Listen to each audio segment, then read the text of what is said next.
Video पढ़ती हैं ये? हाँ रोज पढ़ता है हैं? कल का भी पढ़ा है। अब पढ़ रही है सर। रोज का रोज डेली का डेली। चलो, कल हम लोग कहाँ थे? हीट इंजन पे थे, ठीक है। पेट्रोल, डीजल और तुम्हारा स्टीम इंजन, ये सारे इंजन्स हैं हम लोगों के, ठीक है। इन इंजन पे हम लोग थे। तो सबसे पहले ये देखो हीट इंजन काम क्या करता है। हीट इंजन बेसिकली जो हीट एनर्जी है उसे किस में कन्वर्ट करता है? मैकेनिकल एनर्जी में, ठीक है। हाँ, हीट एनर्जी को कन्वर्ट करता है मैकेनिकल एनर्जी में। अब देखो इसका शेड्यूल क्या है। शॉक ख़त्म हो गए हैं।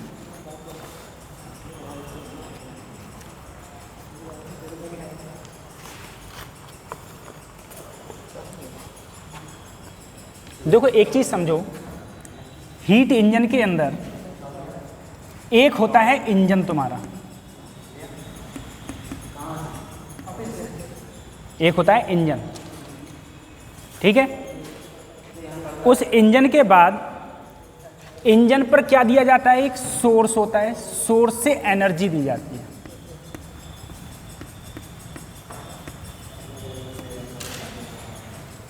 और इधर होता है सिंक, यहां है सिंक, और यहां पर एनर्जी निकल रही है, यानी कि यहां पर करना पड़ रहा है तुम्हें वर्क डन। अब देखो बच्चों, सबसे पहले मैंने कहा मान लो कोई एक इंजन है, तुमने अपने पेट्रोल इंजन देखे होंगे, गाड़ी में जो इंजन होता है पेट्रोल का इंजन, उसमें एनर्जी किससे दी जाती है? जैसे पेट्रोल हो गया, ये डीजल हो गया, उनसे कहाँ दी जाती है एनर्जी? किसे? इंजन को। लेकिन ऐसा नहीं है कि इंजन टोटल काम करता हो, इंजन टोटल काम नहीं करता है। इंजन क्या करता है? कुछ एनर्जी से तो वर्क कर देता है, और जो रही बची एनर्जी है वो कहाँ निकाल देता है? सिंक में।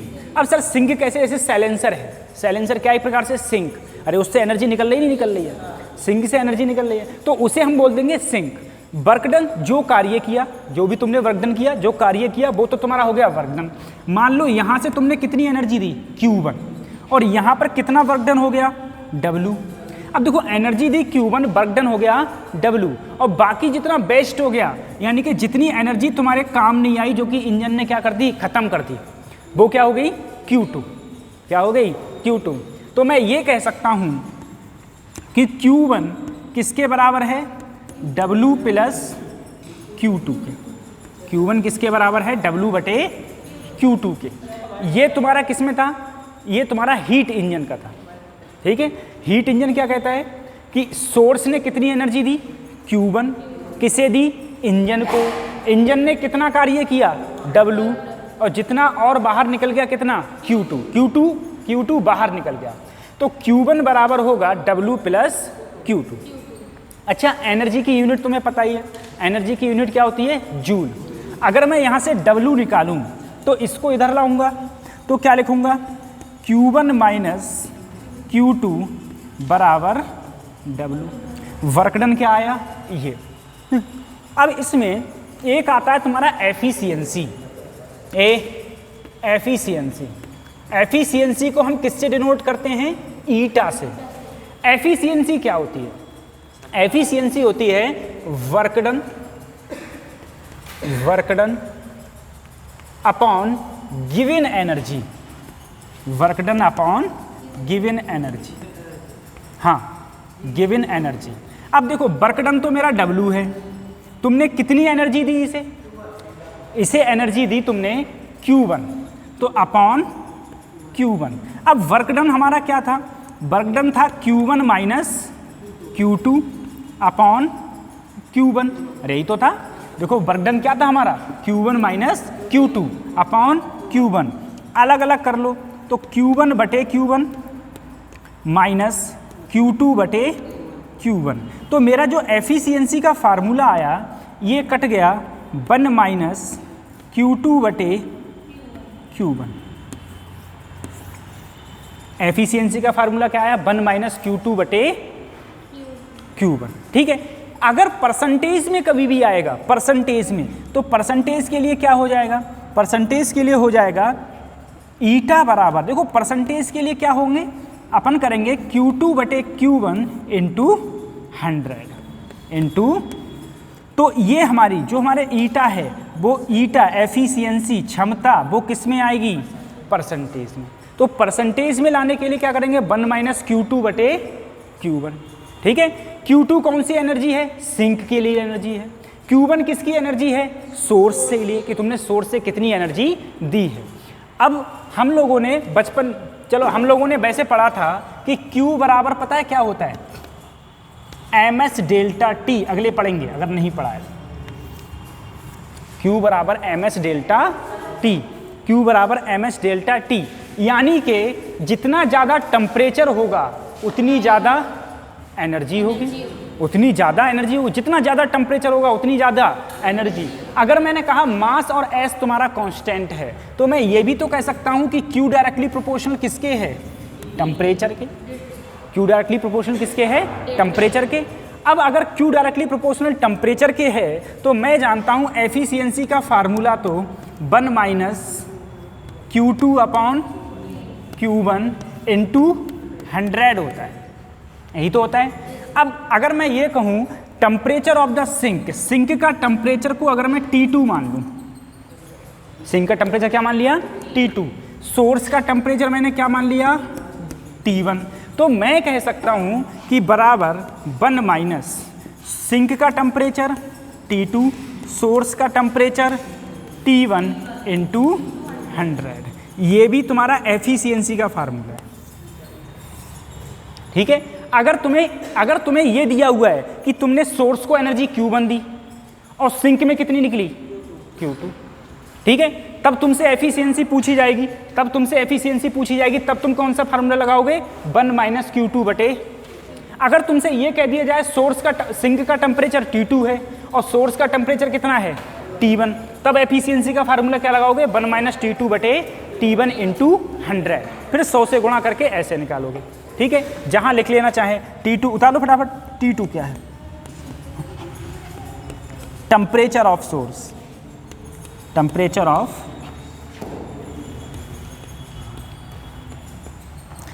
T1 क्या है, टेम्परेचर ऑफ सिंक,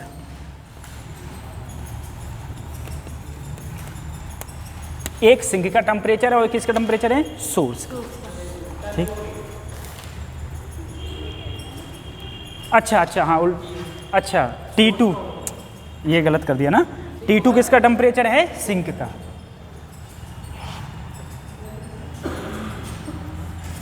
अब सही है, ये हो,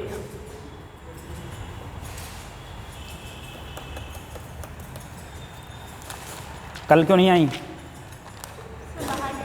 कल क्यों नहीं आए, कॉलेज छुट्टी कितने बजे होती है, कौन सा स्कूल है, ये फिजिक्स कौन पढ़ाता है आपको, बायोलॉजी है, फिजिक्स फर्स्ट ईयर में है ही नहीं आप पे, पीसीएम वाले में ये कोर्स नहीं करना चाहिए था। किसने सलाह दे दी बायोटेक की, 10,000 की जॉब नहीं मिलेगी बेटा आफ्टर बायोटेक, और फीस जाती है इतनी, हमें पता है ना, तभी तो हम तुम्हें बता रहे हैं, किसने सलाह दे दी आपको बायोटेक करने की,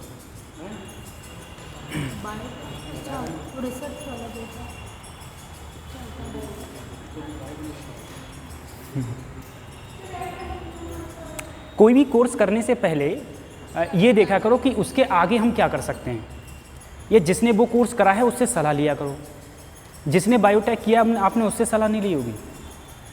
आपके जो 3rd ईयर के सीनियर्स हैं उनसे कहना तुम क्या करोगे, तो वो कहेंगे कुछ नहीं, हम जाके अब गन्ना खोदेंगे,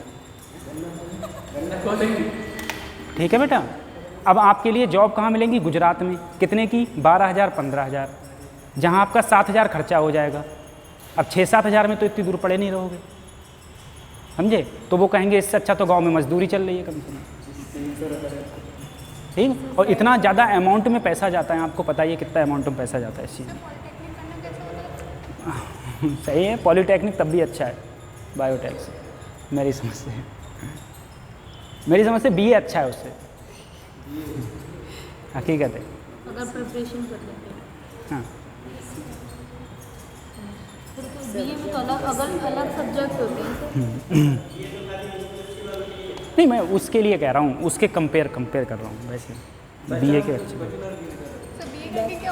कुछ नहीं होगा, आराम से आईएएस तो बन जाओगे। हो गया, कर लिया क्वेश्चन बेटा। तो एफिशिएंसी का फार्मूला ये हो जाता है, तो उतार लिया पूरा। No sorry.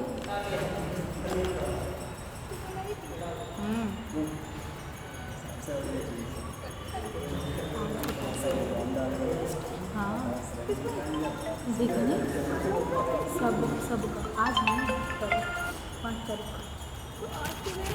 आज कल होगी।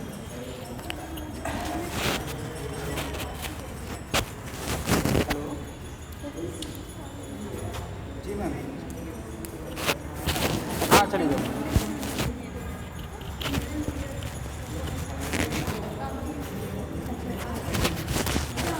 हो गया बच्चों? ठीक है। अब देखो एक चीज़ जरा समझो इसमें।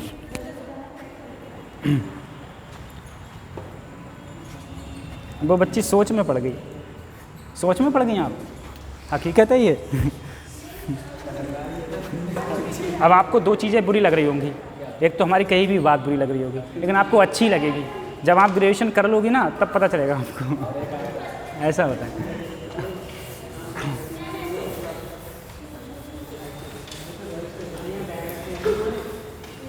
मैं बच्चों से यही कहता हूँ, देखो मैं बच्चों से क्या कहता हूँ, तुम एक बात पे ज़रा गौर करो, ठीक है। मैं किसी बच्चे से ये कहता हूँ, एक बात पे तुम गौर करो, इंडिया को कौन चलाता है? जो टैक्स देते हैं, जो टैक्स देते हैं इंडिया उन पे चलती है, ठीक है। जितने भी तुम्हारे गवर्नमेंट एम्प्लॉयज़ होते हैं, जो कि गवर्नमेंट आप पे पैसा खर्च कर रही है, वो सब टैक्स से जा रहा है, बेसिक टैक्स से आ रहा है सब, ठीक है। और हम हर चीज़ पर टैक्स लगता है। आप ये देखो कि मैं तो एक बात कहता हूँ कि मान लो तुम कोई भी एसडीएम, डीएम, डॉक्टर और जितने भी बड़े बड़े ऑफिसर हैं, तुम किसी का एक सिंगल मुझे एक बच्चा बता दो जो आर्मी में हो, पुलिस में हो, क्लर्क में हो, ठीक है, या ऐसे कोर्स कर रहा हो जैसे तुम्हारा बायोटेक हो गया, बीएससी नर्सिंग हो गई, बी फार्मा हो गया, डी फार्मा हो गया, एक सिंगल बच्चा बता दो मुझे। नहीं करते वो लोग क्या करते हैं? वो लोग तैयारी करते हैं, वो आईआईटीएन बनते हैं या एमबीबीएस बनते हैं या वो आईएएस की तैयारी करते हैं, सही है।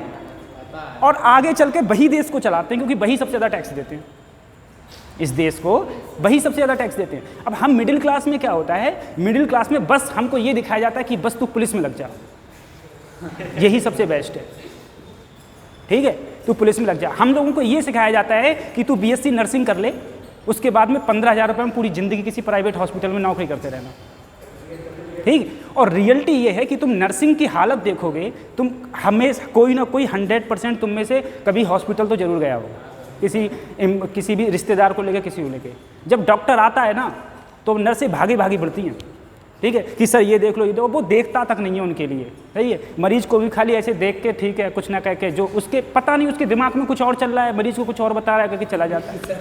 वो खुश हो जाते हैं कि डॉक्टर साहब एक बार राउंड पे आए थे, ठीक है। उन सब की खातिरदारी कौन कर रही है? बेचारी नर्स, सही है। और जितनी देर वो डॉक्टर घूमा है, एक दिन में आके घूम के चला गया वो 2 मिनट के लिए, सही है, उतनी देर की फीस में वो नर्सें पूरे महीने काम करती हैं। अंतर कहाँ रहा? सिर्फ मैं ये कहता हूँ, सिर्फ बच्चों से अंतर कहाँ रहा? दोनों बच्चों ने, देखो एमबीबीएस जो डॉक्टर बनता है वो भी कभी ना कभी तुम लोगों की तरह सब बच्चे ही थे। उन्होंने अपनी अच्छी डायरेक्शन में फोकस करके, मेहनत करके पढ़ाई करी, वो डॉक्टर बन गए, सही है। उनमें इतनी हिम्मत ही नहीं थी, अपने आप में इतना पोटेंशियल ही नहीं था कि मैं कुछ कर पाता। उन्होंने उठा के बस डायरेक्ट डी फार्मा में या बीएससी नर्सिंग में एडमिशन ले लिया, ठीक है, और 4 साल बाद बोले हम नर्स बन गए। और फोटो तो डीपी पे ऐसे डालते हैं ना बच्चे, जैसे क्या पता नहीं यही एमबीबीएस में होते, ठीक है। तुम्हारे संग के जितने भी बच्चे, हाँ आ जाओ लो, जो भी ये करते हैं ना, वो फोटो डीपी सबसे पहले लगाएंगे और लगा के वो डॉक्टर को वाला वो वाइट वाला वो पहन के ना पूरा, और वो मार पता नहीं क्या क्या डाल के, यही क्या किया। ठीक, अब देखो इस बात पे गौर दो बच्चों। अगर मैं तुमसे ये कहूँ अगर मैं तुमसे ये कहूँ सर अगर T1 T2 के बराबर हो जाए, T1 T2 के क्या हो जाए, यानी कि temperature of source equal to temperature of sink. तो अगर T1 T2 के बराबर हो गया, T1 T2 के बराबर हो गया, तो सर अगर मैं ईटा में लिखूंगा 1 माइनस T2 और T1 की जगह क्या, T2 की जगह T2 और T1 की जगह भी क्या रख दिया, सही है। इनटू अगर तुम 100 भी कर दो, अब देखो कट के क्या बचा, 1 माइनस 1 इंटू 100 कितना आया। तो एफिशिएंसी जीरो कब होगी, एफिशिएंसी जीरो कब होगी, जब T1 T2 क्या हो बराबर। एफिशिएंसी 100% कब होगी, 100% तब होगी जब T2 की वैल्यू क्या हो, जीरो। T2 की वैल्यू जीरो का मतलब है टेम्परेचर ऑफ, किसका टेम्परेचर, सिंक का।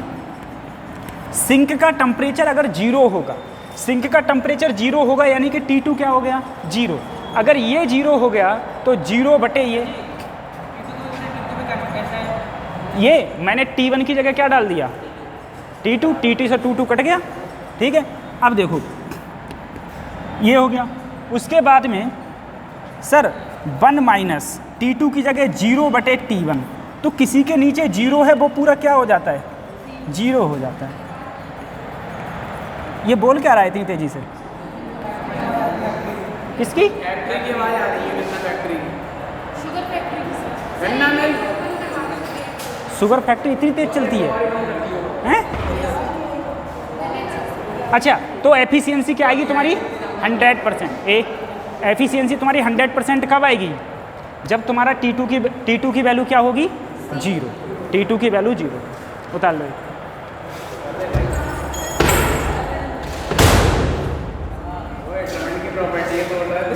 नहीं आ गया,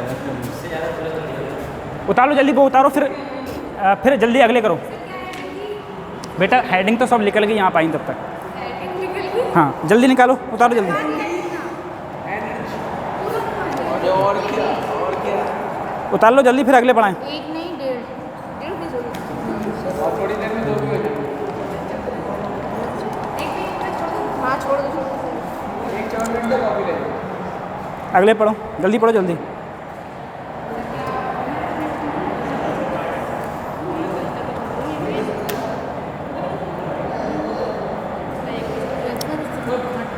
उतार लिया,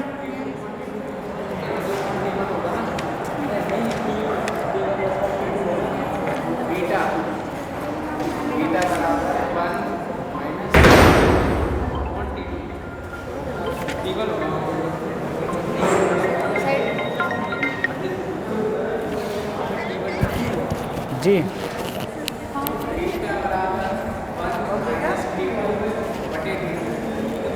ठीक ठीक है। T1 की जगह पे T2 रख दिया।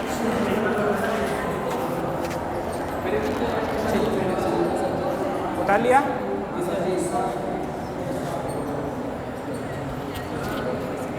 उतार लिया। अगला हेड डालो, रेफ्रिजरेटर। Refrigerator REFRIGERATOR।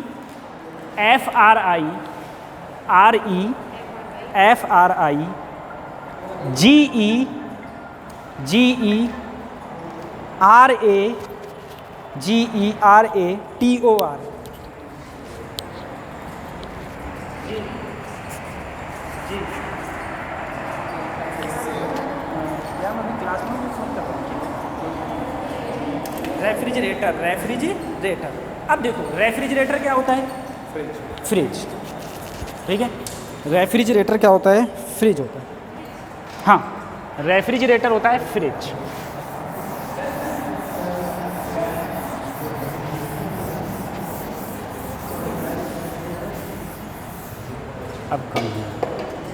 अब फ्रिज पे देखो फ्रिज क्या करता है, पहले मुझे सोचो जरा, फ्रिज क्या करता है।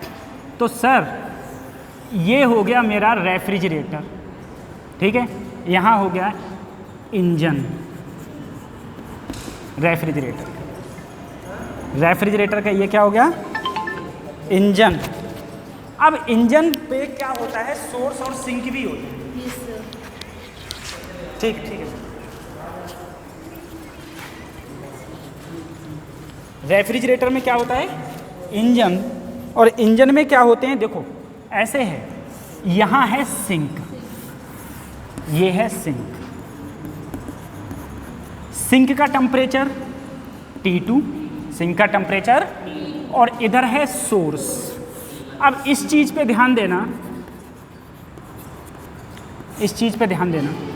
हाँ जो बच्ची, देखो ऐसा होता है कि तुमने देखा होगा कोई भी तुम्हारा रेफ्रिजरेटर होता है तो उसमें नीचे मोटर लगी हुई होती है, और जब तक मोटर चलेगी नहीं तब तक रेफ्रिजरेटर ठंडा होगा। ठीक है, मोटर चलेगी तभी रेफ्रिजरेटर क्या होगा, ठंडा।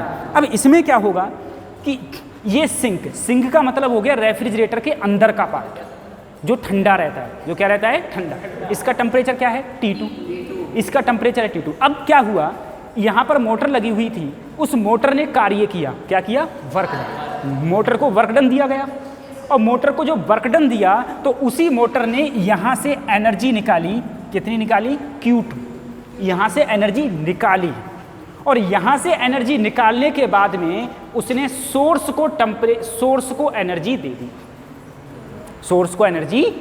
अब ध्यान रखना वहाँ पर सोर्स क्या था, हीट इंजन में, जैसे तुम्हारा पेट्रोल डीजल ये सब था, उससे एनर्जी किसे दे रहे थे हम लोग, इंजन को। इंजन क्या कर रहा था, कार्य, और जितना बचा वो साइलेंसर द्वारा बाहर।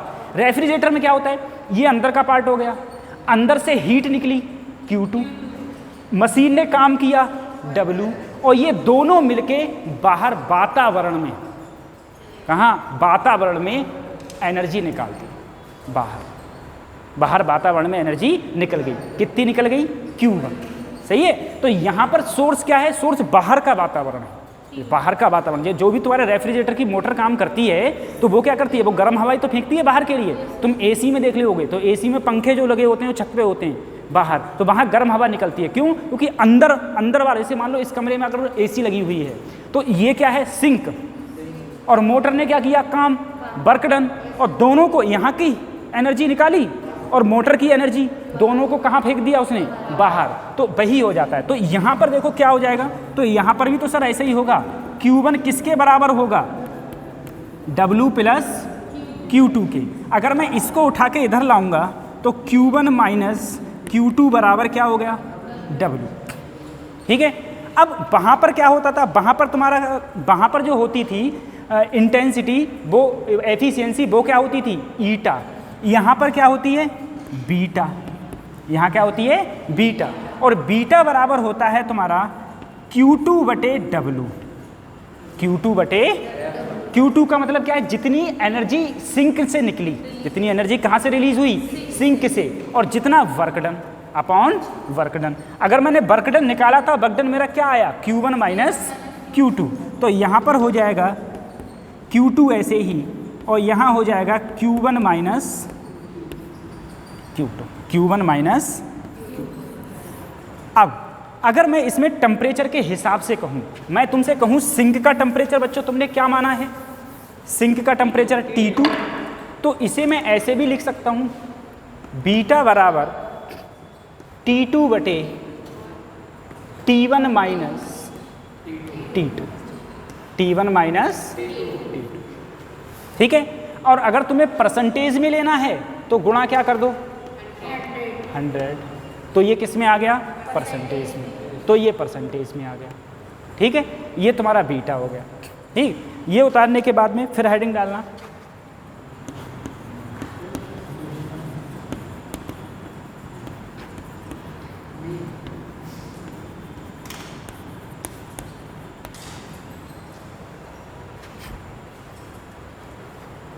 तो बीटा का फार्मूला याद रखना है T2 बटे T1 माइनस T2, और ईटा का फार्मूला याद रखना है 1 माइनस T2 बटे T1। और तुम्हें पता है T2 टेम्परेचर किसका है, ये भी लिख लेना, T2 किसका टेम्परेचर है, सिंक का टेम्परेचर, सिंक टेम्परेचर, और T1 किसका टेम्परेचर है,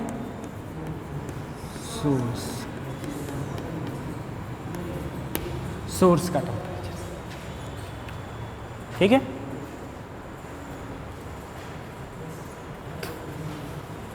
एक सोर्स का टेम्परेचर और एक क्या है, सिंक का। ठीक,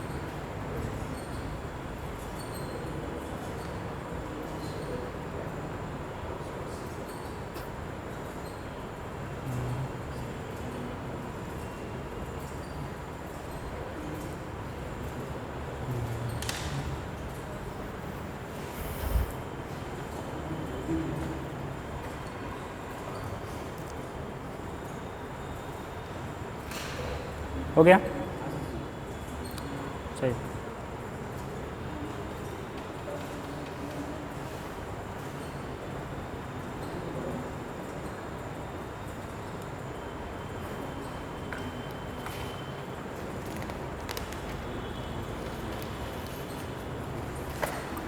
अब देखो बच्चों, अगर मैं रिलेशन बिटवीन कहूँ तो मैं जानता हूँ कि बीटा बराबर क्या होता है, Q2 बटे Q1 माइनस, यही तो होता है। ये बीटा बराबर क्या है, अगर मैंने क्या किया, मैंने Q1 से डिवाइड कर दूँ, ऊपर नीचे Q1 से डिवाइड, जब इसे Q1 से डिवाइड करूँगा तो Q2 बटे Q1, Q1 बटे Q1, Q2 बटे, अरे मैंने क्या किया है सर, देखो ऊपर भी Q1 से डिवाइड किया है और नीचे भी किससे डिवाइड किया है, Q1 से। ठीक है, अगर तुम किसी चीज़ को डिवाइड करते हो या मल्टीप्लाई करते हो तो ऊपर नीचे दोनों साइड करना पड़ता है, ये नहीं कि एक ही साइड पर कर रहे हो। तो अगर अपन लोग इसे लिखें तो लिख सकते हैं बीटा बराबर Q2 बटे Q1, ये कैंसिल आउट होके हो गया 1 माइनस Q2 बटे Q1, 1 माइनस Q2 बटे Q1। अब देखो, अगर मैं ईटा पे आऊँ तो ईटा क्या कहलाता था, सोचो ईटा क्या था, 1 माइनस Q2 बटे, अगर मैं इसे इस तरफ लाऊंगा तो ये प्लस का, और इसे इस तरफ लाऊंगा तो ये, उठा के वैल्यू इसमें पुटअप कर दूं तो बीटा बराबर Q2 बटे Q1 की जगह रखा 1 माइनस ईटा, और नीचे 1 माइनस, इसकी जगह पर जब ये रखेंगे, यही तो रखेंगे, देखो Q2 बटे Q1 की जगह क्या रखेंगे, 1 माइनस ईटा, तो 1 से 1 कट गया और माइनस माइनस क्या हो गया, प्लस, तो 1 माइनस ईटा बटे ईटा। ये रिलेशन कई बार पूछा है, कई बार पूछा, ठीक है, कि बीटा और ईटा का क्या रिलेशन है, तो 1 माइनस ईटा बटे ईटा। ठीक है, अब वो बात अलग है, अगर तुम्हें 4 ऑप्शन में दिए तो 4 ऑप्शन में वो इस टाइप से भी क्लिक कर दे। 4 ऑप्शंस में कैसे क्लिक कर दे कि बीटा बराबर अलग अलग कर दे, 1 बटे ईटा माइनस ईटा बटे ईटा, तो 1 बटे ईटा माइनस 1, ऐसे भी कर सकता है, ऐसे भी कर सकता है। ठीक है, तो आपको जितने ये गोले दिख रहे हैं, ये वो सारे याद करने हैं कि बीटा का फार्मूला, इनका फार्मूला, ये सारे फार्मूलाज आपको याद। जी मैडम,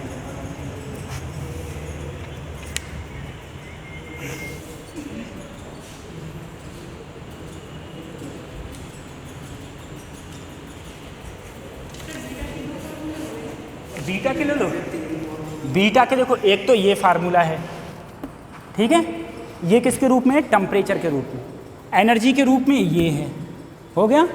और रिलेशन ईटा और बीटा का ये है कि बीटा बराबर 1 माइनस ईटा बटे ईटा, सही है, ये रिलेशन है।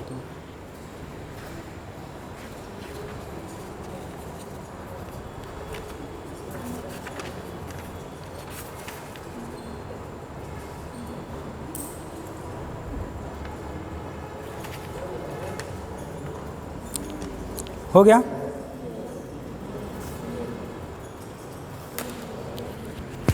अगला हेडिंग डालना।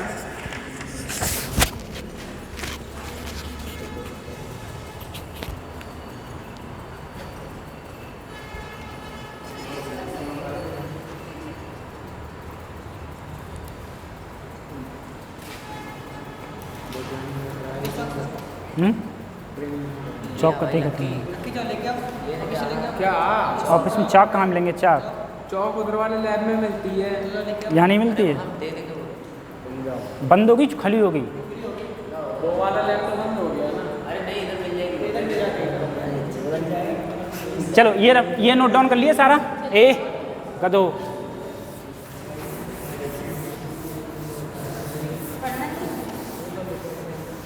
चलो कहीं जाना है? नहीं जाना तो जा सकते हो, ठीक है। चलो अगला हेडिंग डालो, Carnot engine. Carnot engine, Carnot engine. एक साइंटिस्ट हुए, साइंटिस्ट का नाम क्या था? कारनॉट। साइंटिस्ट का नाम क्या था? कारनॉट, ठीक है। तो कारनॉट इंजन, कारनॉट ने अपना एक इंजन बनाया। अब ध्यान करना, कारनॉट ने जो इंजन बनाया वो हाइपोथेटिकली इंजन बनाया था, मतलब सोच के, खाली ऐसे ही मनगढ़ंत कहानी, ठीक है। रियल में उन्होंने मैकेनिज्म नहीं की थी कि रियल में बांधा हो, रियल में बनाया हो, नहीं, रियल में नहीं बनाया। अब उन्होंने काल्पनिक बनाया और काल्पनिक पूरी थ्योरी बना दी। और बखत की बात यह है, आज तक जितने इंजन तुम्हारी मोटरसाइकिल, कार और तुम्हारे इस सब में चलते हैं वो सब इसी के बेस पे चलते हैं, ठीक है। इसीलिए हम लोग कारनॉट इंजन को पढ़ते हैं, सब कुछ इसी के बेस पे चलते हैं, कारनॉट इंजन के। सर तो जब इनने बनाया नहीं तो पता कैसे लगा? नहीं, इन्होंने सोचा किसी भी चीज़ को, जैसे मान लो अभी तुम्हें यहाँ से घर जाना है तो तुम क्या सोचोगे? बोले वहाँ, अब तुम्हारी मम्मी ने कुछ मंगाया है तो तुम कैसे सोचोगे कि यहाँ से जाऊँगा बहुत सब्जी की दुकान पर, मान लो सब्जी नहीं मिली वहाँ तो वो दुकान खुली होगी, तो ये अब तुम इसे लिख दो,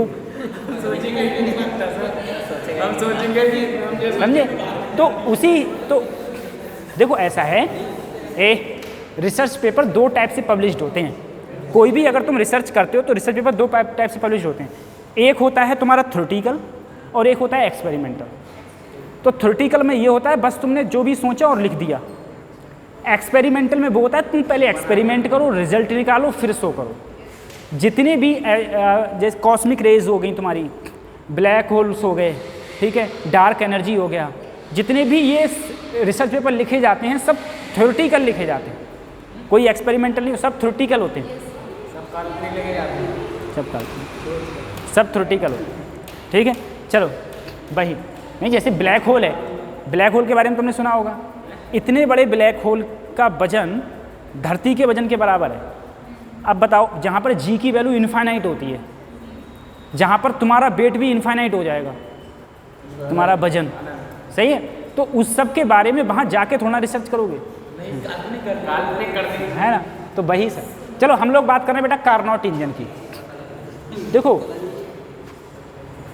कारनॉट इंजन ने, कारनॉट ने क्या किया, कारनॉट ने क्या किया, पीवी डायग्राम बनाया, एक तरफ प्रेशर और एक तरफ वायु। इन्होंने कहा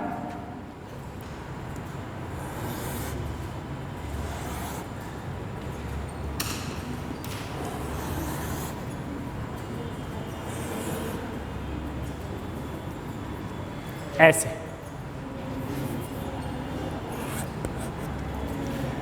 अब मुझे बताओ पीवी डायग्राम में अगर मैं इनका नाम लिख दूं, ए बी, ए बी कौन सा प्रोसेस है, और B C adiabatic, B C कल ही तो बताए थे सारे प्रोसेस कि जिसका स्लोप कम होगा वो कौन सा होगा, आइसोथर्मल, जिसका स्लोप ज़्यादा होगा वो कौन सा होगा, एडियाबैटिक। यही तो प्रोसेस हो गए। अब मैंने कहा मान लो यहाँ पर तुम्हारा जो प्रेशर है ए पॉइंट पर वो है P1, वॉल्यूम है V1 और टेम्परेचर क्या है T1। तो बी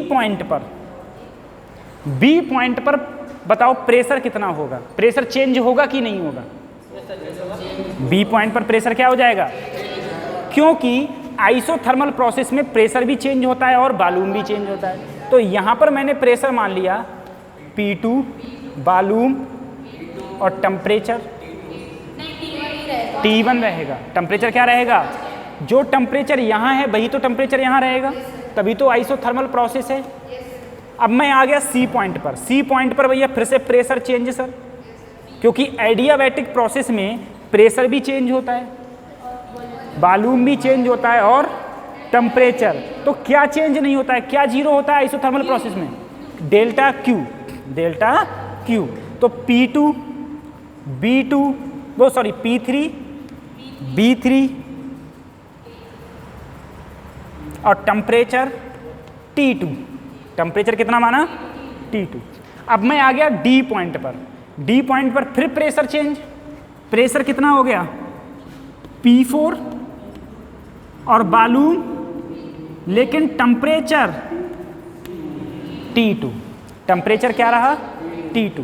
टेम्परेचर कांस्टेंट ही रहेगा, टेम्परेचर चेंज नहीं होने वाला। ठीक है, अब देखो, अब मैं ये लिख सकता हूं, हम लोग ये लिख सकते हैं कि कौन सा प्रोसेस कौन सा है। सबसे पहले मैंने बात करी AB प्रोसेस की। AB प्रोसेस की। AB प्रोसेस में मुझे बताओ आइसोथर्मल है, आइसोथर्मल प्रोसेस है। चलो मैं तुम्हारा रिवीजन करवा दे रहा हूं। आइसोथर्मल प्रोसेस में मुझे बताओ वर्क डन क्या होगा? वर्क डन का फार्मूला आइसोथर्मल प्रोसेस में कल तो सबको याद था। अरे एलन वाले नहीं था फार्मूला?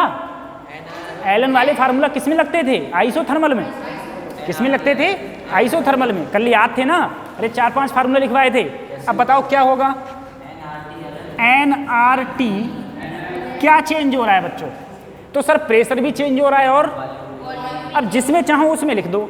अगर वॉल्यूम में लिखोगे तो B फाइनल बटे, और प्रेशर में लिखोगे तो P इनिशियल बटे फाइनल। P इनिशियल बटे किसी में लिख दो, जिसमें लिख दो। बताओ किस में लिख दूं? P इनिशियल बटे P। सही है, वर्क डन आ गया भाई। AB प्रोसेस में वर्क डन आ गया। अब मैं वर्क डन के बाद में अगर मैं कहूं बताओ डेल्टा U क्या होगा? जीरो होगा। क्यों? क्योंकि जहां पर आइसोथर्मल प्रोसेस होता है, आइसोथर्मल प्रोसेस में डेल्टा U क्या होता है? जीरो। अब मैं अगर ये कहूं तो डेल्टा Q किसके बराबर होगा? डेल्टा W के। समझ गए? डेल्टा Q किसके बराबर होगा? डेल्टा। अब मैं AB के बाद में आया BC प्रोसेस पर। BC प्रोसेस में क्या क्या होगा बताओ? सबसे पहले वर्क डन बताओ मुझे। BC प्रोसेस कौन सा प्रोसेस है? एडियाबैटिक प्रोसेस में वर्क डन क्या होता था? B delta T and CB delta, या फिर दूसरा माइनस NR बटे गामा NR डेल्टा T बटे गामा माइनस, यही तो था हैं? NR वो डेल्टा Q हो जाता है। ठीक है, अच्छा ये वो देखो ऐसा अभी बता रहा हूँ। इसमें BC प्रोसेस में डेल्टा Q क्या होगा? जीरो। डेल्टा Q क्या होगा? इसका मतलब डेल्टा W किसके बराबर है? माइनस डेल्टा U की। माइनस डेल्टा, भैया कल मैंने बहुत अच्छे से बताया था तुम लोगों को, ये सब चीज़ें बताई थी बेटा। माइनस बताया था, माइनस था।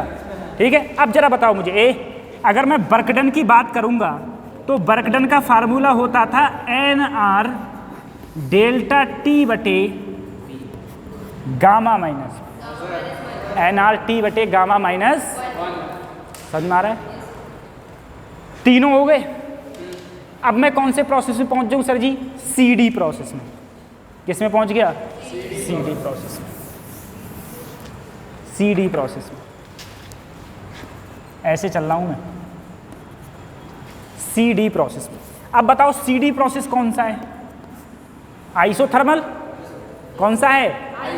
और आइसोथर्मल प्रोसेस में तुम्हें पता ही है वर्क डन क्या होगा, nRT। अब देखो, अच्छा बेटा इसमें P1 से P2 तक गया हूं तो P इनिशियल पर 1 होगा और फाइनल क्या होगा 2, यही तो होगा, ये हो जाएगा। चलो सही। ऐसे ही अगर मैं इसमें डेल्टा T की बात करूंगा तो डेल्टा T क्या हो जाएगा T2 minus T1। Delta T क्या हो जाएगा T2 माइनस T। अच्छा इसके एलन अब देखो इनिशियल माइनस फाइनल, इनिशियल बटे फाइनल होता है तो P3 बटे P4। Delta U 0। अब डेल्टा Q किसके बराबर होगा, डेल्टा W, इसी के बराबर तो हो जाएगा। CD के बाद अब DA पर आ जाओ। DA प्रोसेस में बताओ, DA प्रोसेस कौन सा है, एडियाबैटिक प्रोसेस। कौन सा है, एडियाबैटिक। अब एडियाबैटिक प्रोसेस में delta Q 0, delta U delta W बराबर माइनस का डेल्टा, हाँ माइनस के बराबर होता है, माइनस के बराबर। तो यहाँ क्या हो जाएगा NR, टेम्परेचर देखो T1 माइनस T2, अरे डेल्टा T है फाइनल माइनस इनिशियल बटे गामा माइनस, सही है, ये हो गया है। जल्दी उतारो फिर इसका और बताएंगे, ठीक है। सारे चौक गए।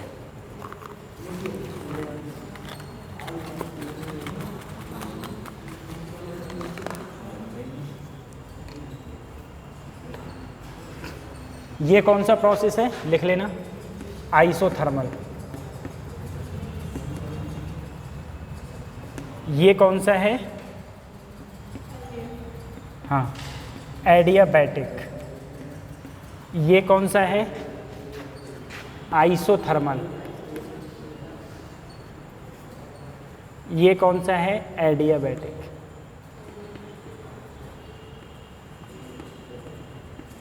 एडियाबैटिक, सही है।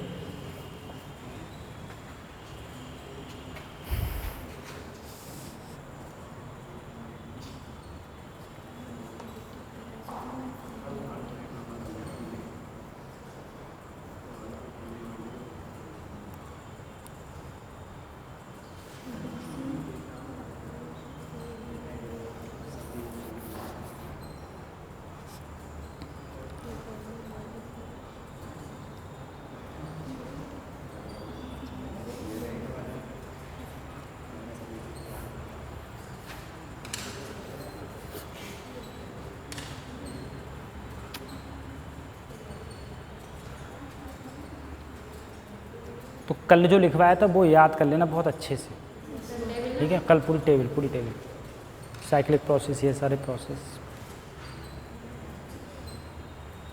अब देखो कोई बच्चा बता देगा पॉलीट्रॉपिक प्रोसेस में n बराबर 1 कौन सा प्रोसेस है, पॉलीट्रॉपिक प्रोसेस में n बराबर 1 कौन सा प्रोसेस है, हैं टेम्परेचर कांस्टेंट, आइसोथर्मल प्रोसेस, सही। और 0 P कांस्टेंट होगा, वहाँ प्रेशर कांस्टेंट है, ठीक। तो वही सब याद करना है याद करना। उतार लिया ये सारा,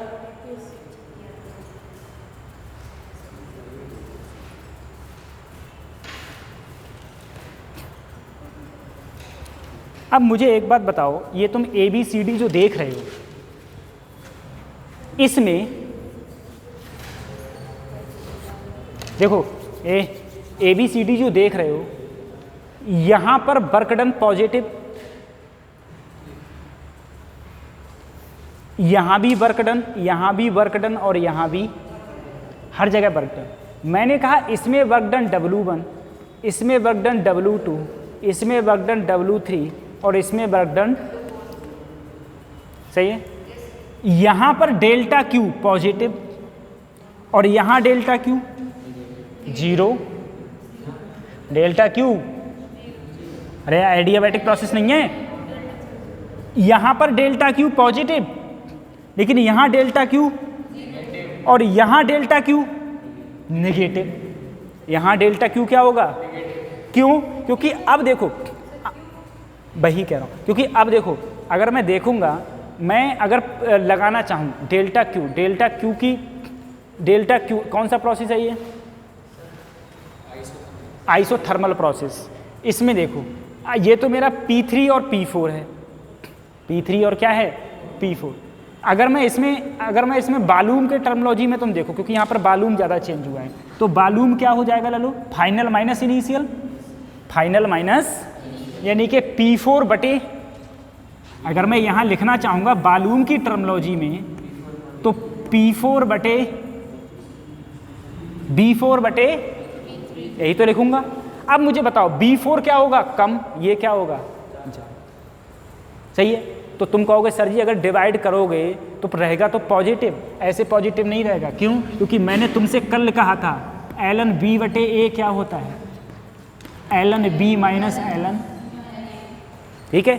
तो अगर मैं इसे लिखना चाहूँगा ln B4 बटे B3 तो कैसे लिखूँगा, ln B4 ln, ऐसी तो लिखूँगा। अब मुझे बताओ ये कम हो और ये क्या हो तो माइनस में नहीं आएगा, समझ में आ रहा है। तो यहाँ पर A से B प्रोसेस में डेल्टा क्यू क्या रहता है, पॉजिटिव, और इसमें डेल्टा क्यू नेगेटिव, क्या रहता है, नेगेटिव, और इसमें डेल्टा क्यू जीरो, इसमें डेल्टा क्यू जीरो, समझ में आ रहा है। अब उसी टर्मोलॉजी पे ये उतार लिया, ये मैंने तुम्हें वैसे बता दिए, ये ज़्यादा याद करने की जरूरत नहीं, तुम लोगों को वैसे ही पता होना चाहिए था। इसमें मेन चीज़ ये है efficiency, efficiency of Carnot engine, efficiency of Carnot engine, ठीक है। एफिशिएंसी का फार्मूला मुझे बताओ क्या होता है, बोलो, work done upon given energy, work done upon given energy. अब बताओ टोटल वर्क डन कितना हुआ, तो सबको जोड़ दो, अरे जितने प्रोसेस टोटल वर्क डन तो इतना ही हुआ है, Q1 plus Q2 plus Q3 plus Q4, और एनर्जी गिवन, गिवन एनर्जी का मतलब है बेटा, गिवन एनर्जी कौन सी होती है, कल मैंने तुम्हें बताया था, जो तुमने एनर्जी दी या जो पॉजिटिव एनर्जी है, जो कौन सी एनर्जी है, अगर नेगेटिव एनर्जी ली जाती है एनर्जी कभी भी दी नहीं जाती, ठीक है। तो वर्क डन तो सारे जुड़ेंगे, चाहे कोई पॉजिटिव हो चाहे कोई नेगेटिव, वर्क डन सारे जुड़ेंगे चाहे पॉजिटिव हो चाहे नेगेटिव, लेकिन हीट एनर्जी वही जुड़ेगी जो तुमने एनर्जी दी है, सही है। तो यहां पर सिर्फ तुमने कितनी एनर्जी दी है, Q1, कितनी एनर्जी दी है, Q1, क्योंकि यहां से यहां तक Q1 एनर्जी थी, इसमें जीरो, इसमें और इसमें एनर्जी निकली है, इसमें एनर्जी निकली है, ना कि तुमने एनर्जी दी है, ठीक है। तो जो वर्क डन का जो एफिशिएंसी का फार्मूला होता है total work done upon given energy, given energy, तुमने कितनी एनर्जी दी, तो यहां पर सिर्फ एनर्जी कितनी दी गई है, Q1 एनर्जी दी, Q1 एनर्जी दी गई। अब देखो यहां पर अगर मैं वर्क डन देखूंगा तो यह आएगा W total upon Q1, W total upon Q1, और जब इसे हम W टोटल जो हमारा होता है वो होता है Q1 माइनस Q2 के बराबर। W टोटल जो हमारा होगा वो होगा Q1 minus Q2 upon Q, ठीक है। वही एफिशिएंसी का फार्मूला आ गया जो थोड़ी देर पहले किसमें था, हीट इंजन में, हीट इंजन में, हाँ देखो चाको अगर पढ़े हूँ कहीं तो, ठीक है। तो इसमें अगर मैं करूँगा तो क्या हो जाएगा, Q1 बटे Q1 Q2 बटे तो 1 माइनस Q2 अपॉन, ठीक है। और अगर इसे टेम्परेचर के टर्मोलॉजी में लिखोगे तो 1 minus T2 upon T1, 1 minus T2 upon, अंतर सिर्फ इतना है, Q2 कौन सी एनर्जी है, सिंक की। किसकी एनर्जी है? और Q1 किसका है? सोर्स का। ऐसे ही टेम्परेचर का भी हिसाब है, ये सोर्स हो गया और सिंक हो गया, सिंक टेम्परेचर, और ये हो गया सोर्स टेम्परेचर।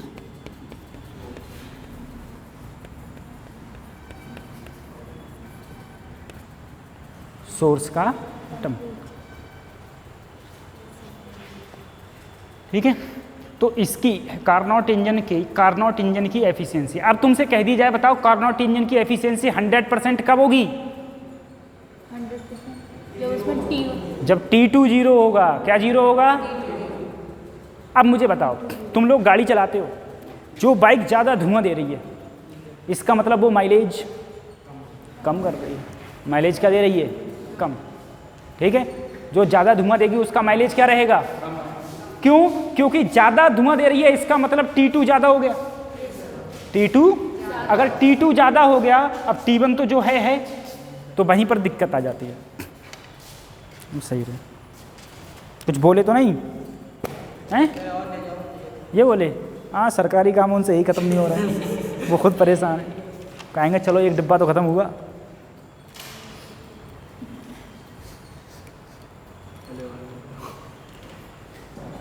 ठीक है, ये होता है सोर्स टेम्परेचर और सिंक टेम्परेचर।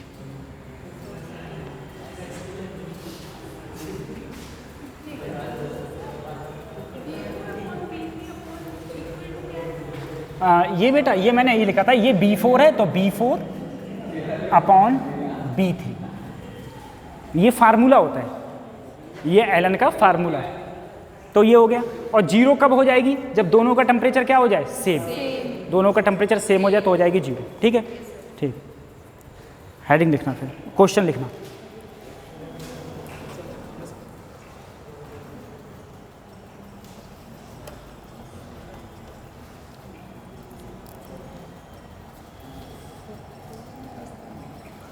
लिखना, पहले नोट करके लिखो, नोट करके लिखो। कार्नोट इंजन की efficiency of Carnot engine, Carnot engine की एफिशिएंसी, कार्नोट इंजन की एफिशिएंसी, कार्नोट इंजन की एफिशिएंसी EFFICIENCY,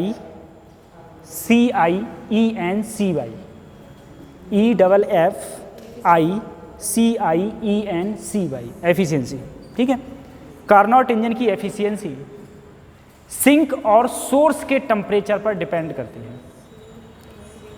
सिंक और सोर्स के टेम्परेचर पर डिपेंड करती है। Efficiency of Carnot engine depends on T1 and T2, नहीं, depends on temperature, sink and source, sink and source depend करती है। लिख लिया? अब न्यू लाइन से लिखो, नहीं इसी में देखो। कार्नोट इंजन की efficiency, efficiency of Carnot engine, Carnot engine की efficiency, efficiency of Carnot engine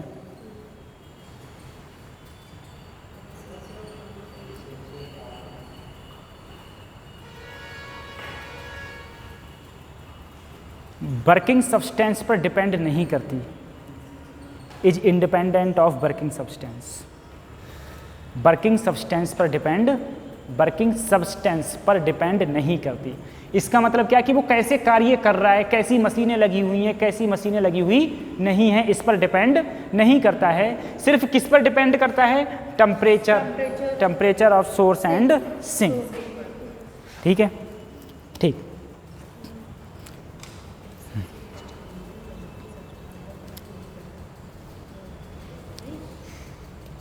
अगला क्वेश्चन लिखना।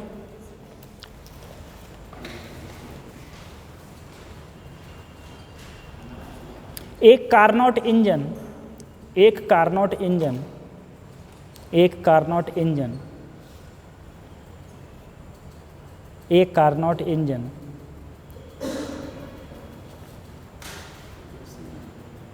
एक कार्नोट इंजन को, एक कार्नोट इंजन को, अभी बोल देंगे इंग्लिश में आपके लिए। एक कार्नोट इंजन को 3000 kilocalorie, 3000 kilocalorie, 3000 kilocalorie, 3000 kilocalorie heat दी जाती है, ऊष्मा दी जाती है। 3000 किलो कैलोरी ऊष्मा दी जाती है, हाँ ऊष्मा दी जाती है। यदि सोर्स का टेम्परेचर 627 डिग्री सेंटीग्रेड हो, यदि सोर्स का temperature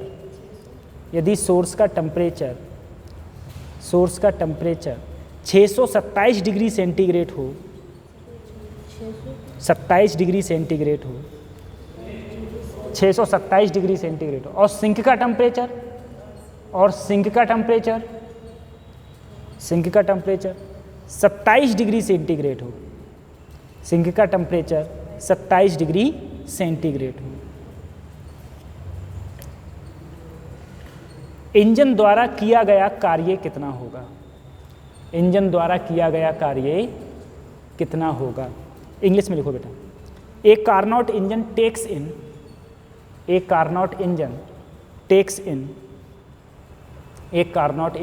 in 3000 kilocalorie heat, 3000 kilocalorie heat from the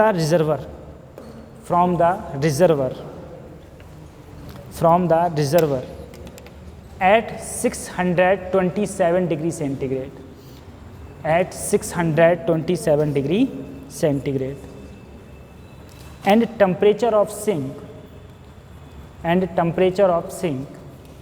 27 degree centigrade, and temperature of sink 27 degree centigrade.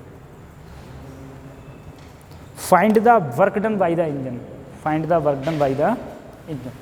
चलो अब सबसे पहले देखो, एक बात तुम्हें याद रखना है हमेशा, ऐसा हो ही नहीं सकता कि source find the work done by the engine, ऐसा हो ही नहीं सकता कि सोर्स और सिंक का टेम्परेचर बराबर हो जाए, ठीक है? या ऐसा हमेशा एक बात ध्यान रखना, T1 always greater then T2 क्या है? सिंक का टेम्परेचर। T1 क्या है? सोर्स का टेम्परेचर, ठीक है? तो अगर तुम्हें क्वेश्चन समझ में नहीं आ रहा है और तुम्हें दो टेम्परेचर दे रखे हैं, जो ज़्यादा होगा वो हमेशा T1 होगा। अरे इंजन का तापमान ज़्यादा होता है साइलेंसर से, कभी जल के देखना, ठीक है? हाँ, कभी जल के देखना, इंजन का टेम्परेचर ज़्यादा होता है सोर्स से, मतलब साइलेंसर से ज़्यादा होता है हमेशा। तो मैंने कहा T1 is always greater than to T2, ठीक है? अब हम जानते हैं सर एफिशिएंसी। देखो इसमें क्या पूछा गया, इसने कहा मैंने कितनी एनर्जी दी, 3000 किलो कैलोरी। वर्क डन पूछा है, क्या पूछा है? अब मैं जानता हूँ एफिशिएंसी का फार्मूला होता है work done upon given energy, यही तो होता है। और अगर मुझे टेम्परेचर पता है तो मुझे ये भी पता है 1 - T2 बटे, ये भी पता है, सही है? अब मुझे बताओ, गिवन एनर्जी दी है, टेम्परेचर दिए हैं, क्या पूछ लिया? वर्क, सही है? तो अब देखो वर्क डन 3000, तो 3000, ठीक है? ध्यान रखना किलो कैलोरी है, ये किलो कैलोरी 1 अब टेम्परेचर को करो केल्विन में चेंज, तो 627 डिग्री सेंटीग्रेड को जब केल्विन में चेंज करते हैं तो केल्विन में टेम्परेचर कैसे चेंज करते हैं? तो सर 627 प्लस 273 करोगे तो कितना आएगा? 900 केल्विन। ऐसे ही T1 करोगे, 27 को कितने जोड़ोगे? 273, तो कितना आएगा? 300 केल्विन। तो देखो 300 केल्विन कम है ना, तो हमेशा कम वाला ऊपर, ज़्यादा वाला, क्योंकि T1 हमेशा ज़्यादा होता है, T1 हमेशा ज़्यादा होता है। 1/3 बचा, तो 1 - 1/W बटे, अब बताओ जब इसे करोगे तो 2/3,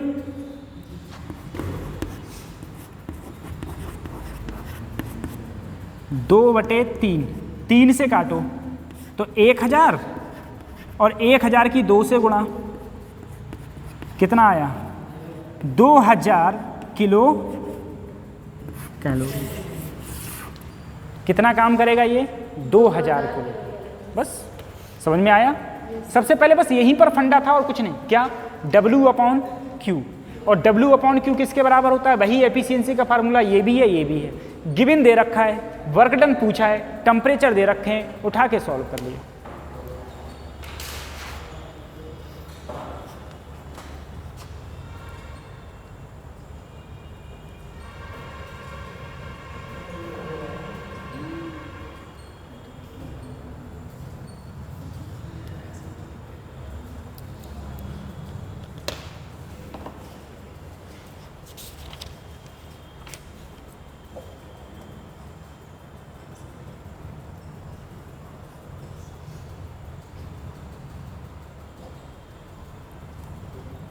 अगला क्वेश्चन लिखना।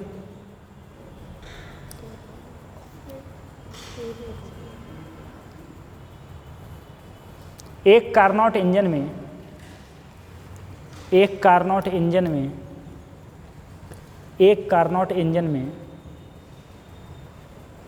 सोर्स का टेम्परेचर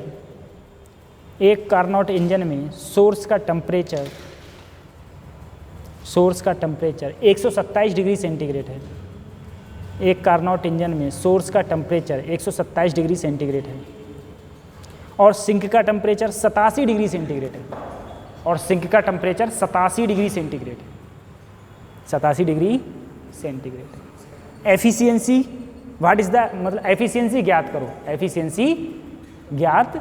करो। कर लोगे? इंग्लिश वाले लिखो। If a Carnot engine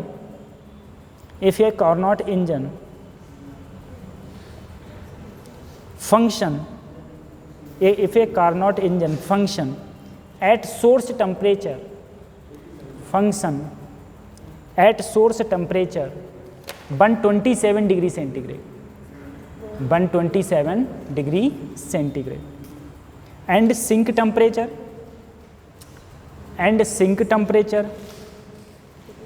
87 degree centigrade and sink temperature 87 degree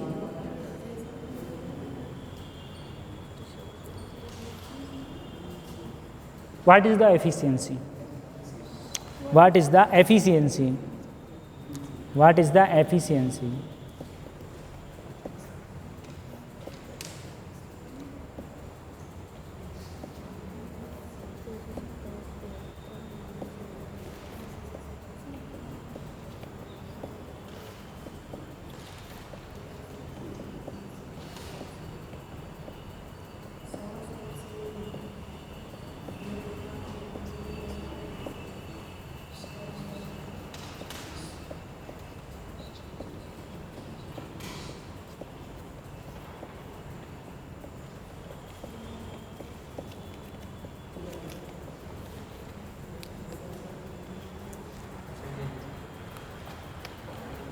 सोचो क्वेश्चन क्या कह रहा है और कहना क्या चाह रहा है और क्या होगा।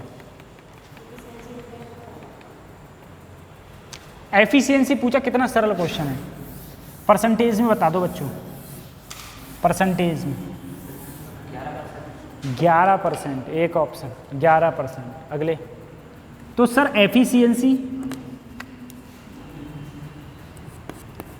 1 - T2 बटे एक टेम्परेचर, ज़्यादा टेम्परेचर कौन सा है 127 और 127 प्लस 273 400 कितना हो गया 400। लेकिन ऊपर ज़्यादा रहता है कम, ऊपर क्या रहता है कम। अब ऊपर कितना है 87, कितना है 87 प्लस 273 कितना 360। कर लोगे ये तो 0 से 4 दहाई 4 नेम, अब नहीं कटेगा। ये गया इधर, अब कट रहा है किसी से? सही है। ये गया इधर तो 10 एकम -1/10। मुझे किस में लेना था? परसेंटेज में। तो परसेंटेज में लेने के लिए तो 10%। एफिशिएंसी कितनी आई? 10%। सही है, एफिशिएंसी आई 10%।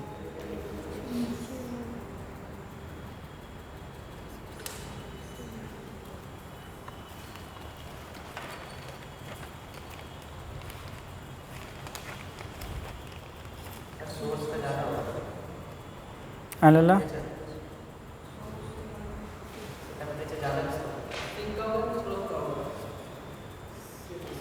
सोर्स का ज़्यादा होगा ना सर? सोर्स का टेम्परेचर ज़्यादा होगा, ज़्यादा है सवाल में ही है।